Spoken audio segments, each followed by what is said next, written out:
Hi, everyone. It's an honor to be here, and thank you very much for coming, despite the fact that there's an animal rights march going on and that it's Sunday morning and so on. I'd like to talk today about why feminists should fight for animals. This is a talk that I usually actually give to feminist audiences, not to the vegan scene. But I'd like to share it with you today so that you can hopefully be inspired and talk about it within your circles and other movements. So first I will start with a brief introduction, and then I will proceed to the talk I always give to feminists, with an introduction, the interconnections that there are between the feminist and animal rights movements, and a short summary. And afterwards I will tell you a bit about other ways of involving feminists within the animal rights movement, and I will finish with a take-home message. A little bit about me. Already Doreen told you the most important thing. So I'm the corporate relations director in Fundacja Alberta Schweitzera in Poland. We're the younger sister of the Albert Schweitzer Stiftung. And there I lead a team of dedicated women. I'm also part of the feminist movement. So that's it about me. And the reason I'm giving this talk. The main reason is I strongly believe that the animal movement needs all the allies it can get. And that we need to bring more people into the movement. And I've learned from experience that the feminists are in general a very good audience for this. They are open to the ideas of animal rights. You've probably noticed, I don't think it's a coincidence that it's mainly women who are involved in animal rights movements. And feminists are also a good audience for this. So in this presentation, I'd like to show you the tactics that I've used to involve many feminists in Poland in the animal rights movement. In the struggle for greater respect for animals. And what's important when engaging people from other movements is that they're already activists. So they already have the experience, they have the know-how and the talent, and they have an activist personality which can work for us too, for animals. So by showing what arguments I've used, I can hopefully inspire women in other countries to do the same. So why should feminists fight for animal rights? Why is it in the best interest of women to have better animal protection laws and for society to respect animals in general? What are the common motives in women's struggles and the plights of animals in society? And how is our position similar? And also, what connects our two movements? So what I would like to tell you about today is how our movements are connected and how deeply they depend on one another. First of all, we're guided by the same values, which I will talk about a bit later. We share a common burden with animals. We also have the same enemy, it's patriarchy. And we have the same goal, most of all. It's ultimately freedom from suffering, its dignity is respect for all. So therefore, solidarity between our movements is absolutely necessary for both of our movements to win, to achieve the goals that we want to achieve. I will talk about 4 interconnections between the two movements. The first of which will be objectification, secondly, violence, language, and inconvenience. So starting with objectification, in general, those who are stronger take away the subjectivity of those who are weaker. And the fact that they are weaker is the very excuse that we use them. So men in society in general objectify women. This is what we call patriarchy, and people objectify animals, which is what we call speciesism. And usually it is bodies which are objectified. So publicly, women are often portrayed as sexual objects. Female bodies can advertise anything you can imagine, from cars to beer to suits to antiperspirants, and I will show you some examples in a moment. And of course, female body parts are shown up close in these commercials. So it seems as if the women that these body parts belong to are actually not humans, but consist of these body parts only. And women as props, as hostesses, sexualized women in music videos are all things that you've seen before, I'm sure. So here are a few examples. The first one is extremely shocking, actually. It means in English, she knows what will be in her mouth in a second. And this is an energy drink. It's being advertised in this way. The good news is that this company had to pay a big fine and apologize publicly for the commercial. But there are many other commercials in which nobody has to apologize and people see it something normal or something that they're used to. So some other examples include this. Even a social ad for being an organ donor uses sexualized images of women. So the second one says, becoming a donor is probably your only chance to get inside her. The first one on the left is an antiperspirant commercial. And here you have a suit commercial and a car commercial. So I think you get the picture. Here, a vodka commercial, and the second one, believe it or not, is a meat shop commercial. So like I said, bodies are objectified. And when I speak to feminists, of course, they already know this, and they've seen these commercials, they've been bewildered at them. And what I say to them is, analogically, isn't it the same with animals? We women are treated as sexual objects, but animals are treated as things, as objects in society.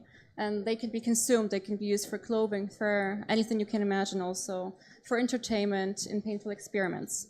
And ironically, animals also appear in advertisements, oftentimes as the happy cows, the happy chickens, the happy pigs, who are there to offer you their own flesh or their own milk and eggs.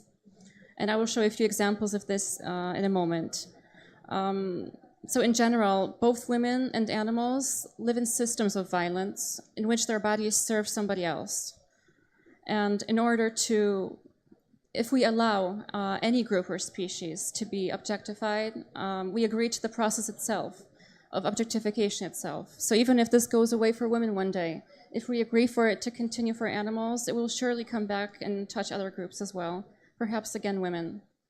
So here are some examples of animals, and when I show this to feminists, I ask them, is this any different than what we've just seen for women? Milk and also a pig. I think this one is the most touching. And there are a few other parallels in the process of objectification. Of course, in general, it's denying someone's ability to think, to feel, and to need. And women oftentimes are viewed as being closer to animals. Of course, more in some countries than others, in some areas of the world than others. They are viewed as being closer to animals than to men, or more like animals than humans. We women are often denied rationality, or having as much rationality as men, because we're guided by hormones, of course, by emotions. We are biologized and full of many instincts, including the maternal instinct. And obviously, what comes from this, we are thought of as being worse leaders, incapable of taking on important roles, or doing this as well as men do. And also having mathematical IT talents or skills, or even being bad drivers. Of course, we can always man up or grow a pair, and then it's better. So analogically, society denies that animals have social needs, that they have intelligence, empathy, that they are subjective and sentient beings. And the treatment of both women and animals shows how hierarchical a society we live in. And many people portray it as the hierarchy of men, then women, children, and animals at the very bottom. And here's 3 examples of commercials which manage to offend both women and animals at once. Believe it or not, the one at the top is actually a website of a chicken slaughterhouse in Poland. So they've used an almost naked woman in a bikini here to advertise their slaughterhouse. So I'm sure we all wish it would look more like this, to show how conscious and sentient beings animals are. But unfortunately, it's not like that yet. And the second interconnection I want to move to is language. And this is a kind of bridge between objectification that I just spoke about and violence, which I will speak about in a moment. So the first step to justifying violence is to objectify someone. When you take away their dignity and rights, when somebody becomes an object or a thing in your eyes, it becomes kind of okay to hurt them. Because how can you hurt a thing or an object? And somebody who is always less than, so a woman also deserves less, right? And the oppressive language that we use towards women and towards animals is an inevitable part of these systems of violence that we call patriarchy, where women are portrayed as sexual objects and animals are things that you can use. So in essence, both are products. Of course, animals even more so than women. And language has a very funny way of belittling harm done to both women and animals. I observed this mainly in the Polish language, but I will show you some examples in English, and hopefully you'll have some in German as well. So when we belittle harassment, for instance, sexual harassment, we often say things like, boys will be boys, and don't be so dramatic. You know, it's only a compliment. It's just what men do. And what was she wearing that night to rape victims? She was asking for it even. And, you know, it's only a compliment, so where's your sense of humor? And towards animals, we often use the term humane killing. And here I asked feminists, can any killing really be humane? Is it not the same oppressive language that we're using towards women? And what about species regulation that hunters often use? Or when we call dead animals meat, fur, when we count them in kilos or tons instead of as individuals. I'm sure you have many of these. Maybe you can shout out some German idioms, for instance, for women. Do you know of any? In Polish, we have, for instance, końskie zaloty, which is kind of belittling what little boys do to little girls, like pulling their bras and stuff. It's considered a compliment. And this idiom kind of shows that it's okay to do this. So I'm sure it's like that in many languages. And sometimes, this is also interesting, when we want to offend someone, especially women, we often use animal names for this. So a woman can be called a bitch, a cow, a hen, a pig. Of course, this is used towards men as well sometimes. But in Polish especially, we have about 10 or 15 animal names used only for women, which are extremely offensive. And there are other activities like barking, yapping, being bitchy, and of course all the vulgar words and expressions that you can possibly imagine. And these are used almost exclusively towards women.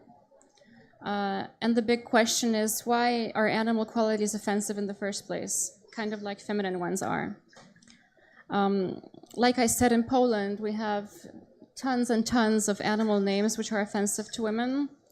And actually, Polish feminists have used this to their advantage. There's a term called a house hen or a home hen, which is an offensive way to call a woman who takes care of children, stays at home. And we've used this image as the women's strike to encourage women to come to a protest. It was one of the biggest protests in Europe recently, and to sign a petition. And what I'm trying to say here is that contempt towards women and animals goes hand in hand, and language is a tool to do this. And violence, the next interconnection I will tell you about, is enabled by language. We often don't see how strong a tool language is, how dangerous it can be as well. So I will talk about two things here with violence. The first one is about domestic violence, because research has shown clearly, and there have been many, many pieces of research since the 70s, proving how strongly domestic violence is connected to violence towards animals, especially domestic animals. Here are a few data. I won't go into the details of all of them because of a lack of time, but just to name a few. Animal abusers are 5 times more likely to commit violent crimes against people, mainly women. This is done by the Massachusetts Society for the Prevention of Cruelty to Animals. The American Psychiatric Association uses animal cruelty as one of its diagnostic criteria for conduct disorder. And FBI profilers even use animal abuse as one of the most important indicators of violence behavior in the future towards humans. And also 71% of battered women in research shelters have said that their abuser, their partner, has either harmed or threatened to harm their domestic animals. And one of the consequences of this is that as part of their violence towards their wives and their partners, men threat to hurt domestic animals or do threat domestic animals, even killing them, to hurt these women even more because they love their domestic animals. Their companions. And many shelters for women around the world do not accept animals. So this leads to many large numbers of women, and this is also proved by research, it's okay, of women who decide to stay at home with their offender in order to protect their domestic companion. And some other interconnections here include the fact that it's extremely difficult for victims of violence to find help, to seek help. Women are oftentimes ashamed to seek help, or they can be they're not believed when they tell people that they've been victims. And animals obviously can't file a lawsuit, can't seek help by themselves. I'm not sure whether this is the case in Germany, but in Poland, usually when this is brought to the attention of the judicial system, whether it's violence towards women, domestic violence, or violence towards animals, which is often brought to the attention of judicial systems by women, mainly by women, this is usually dismissed by courts, either because of a lack of evidence or they consider it to be such a small crime, a petty crime, not worth investigating. And finally, violence is universal, which means that the mechanisms of violence are absolutely the same no matter who the victim is. And that's why this is kind of an interchangeable violence. It can be towards women or towards animals or towards children, because it's caused mainly by the perpetrator's sense of power over their weaker victims. So to end violence towards women, we have to end all types of violence because it's all interconnected. And the second part of violence that I want to talk about very briefly is perhaps a bit more controversial, but we often say that violence is gendered when we talk about violence towards women, because violence is mainly towards women. However, if you take a closer look at factory farming, you'll notice that female animals are also treated slightly differently because of their sex. And the tortures that they have to go through are also different. They're long-lasting. And they include, for instance, forced insemination, which adds to a normalization of rape culture in society. It's also continuous pregnancy, which leads to many health problems. And it's taking away babies without consideration for the mother's pain, like cows, for instance. So you can say that female animals are objectified to an even greater degree than male animals, because they're not just consumed, but they're also used as producers, as incubators. They live a life of torture and disastrous conditions, and ultimately end up on humans' plates as well. So when I talk to more radical crowds, more radical feminist crowds, I sometimes ask them whether we should consider, as feminists, whether we should consume the bodies of raped and tortured animals. And the last final interconnection I want to speak about is inconvenience. As you know, as most men know, it's extremely inconvenient to acknowledge the full equality of women and men in society, because this would obviously mean fewer privileges and more obligations for men. So just to name a few, this would be equal pay, parity in parliaments, no tolerance for harassment, high penalties and inevitable penalties for violence, and moreover, true equality at home. So more chores, for instance. Analogically, is it not the same with animals? What if we accepted, I ask feminists, that animals are not capable just of feeling pain, but that much, much more, that they are actually subjective, complicated beings who have their own needs, their own emotions, they have an internal life and a social life. If we were to acknowledge this fully as humans, to acknowledge this as humans fully, would it not mean that we would have to completely change our ways, what we consume, what we wear, what we do for entertainment? So ending the objectification of animals, it's not inconvenient just for the meat lobby, meat industry, or the animal products lobby in general, but for society as a whole in general, just as is the full equality of men and women. So to sum up the talk that I give to feminists, the aim of both of our movements is to minimize suffering and to provide dignity for those who deserve it and who have been deprived of it. And it's not just the position in society that I've spoken about that connects us or the guiding values of our movements, but absolutely everything that we have to endure in society is interconnected. So it's objectification, language, violence, and inconvenience. So we depend on one another. And I say to feminists, as your fellow feminists, I urge you to join and support the animal rights movement, not just in the name of solidarity, but also for our own good as women as well. And since here I'm speaking to the vegan rights movement and not the feminist movement, I would also encourage you to take a closer look at the feminist movement, because we are very close to each other and it's worth engaging in both. So what you've just heard is the talk I usually give to feminists, and that's just one of the things that I do in Poland to connect the two movements. Some others include, for instance, the Animal Center at the Women's Congress that I will talk about in a minute, a ministry for animals in the shadow cabinet of the same Women's Congress, involving the big women's strike in animal rights protests, and inviting feminists to speak at animal events to encourage them to feel more part of the movement and to be its voice also in the feminist circle. And obviously engaging some prominent feminists and celebrities to talk about animals. So the Animal Center at the Women's Congress. First of all, a few words about the Women's Congress. 5 minutes, okay. It's the largest movement in Poland at the moment. It has many, many events, but it's most known for the Congress it has once a year with up to 5,000 attendees. It consists of debates, lectures, and workshops grouped in 15 to 20 centers, which range from women in politics to her story, media, you name it. And so far, although there has been a green center for years, it's been focused mainly on ecological issues, everyday life issues for women. There hasn't been the topic of animals, apart from domestic animals, ever before. This year, we managed to introduce the first animal center at the Women's Congress. It consisted of 4 debates. The first one was the talk I just gave to you with some other celebrities and feminists. The second one was about stopping hunters, and here women who actually go to the woods and stop hunters debated about how they do this. The third one was a meeting with women who fight with fur farms and also broiler farms in their regions and organize protests. And the fourth one was more like a workshop, a kind of step-by-step guide of how to change your consumer behaviors to make better decisions for animals. It was kind of an easy way to start, so not going vegan right away, but for people who have never been interested in this topic to just begin somehow and, for instance, stop buying caged eggs as a first step.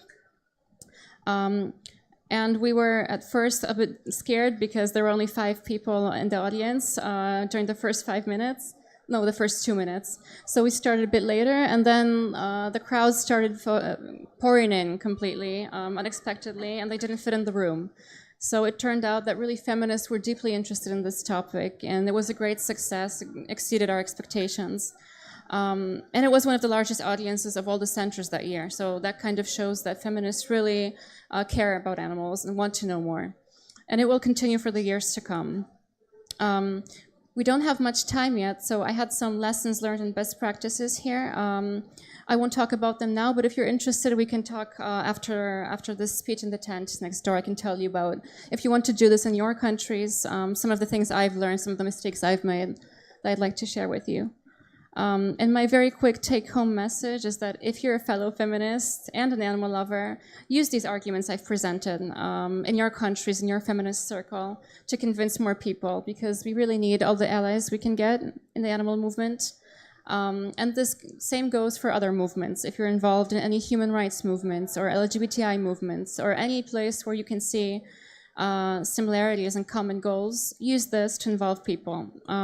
Because research has proven that activists who are active in one field already are much more likely to become active in another field as well. And they bring their experience and their knowledge and their enthusiasm there. So thank you very much. And please remember that to talk about veganism is to threaten the pillars of patriarchy. Thanks.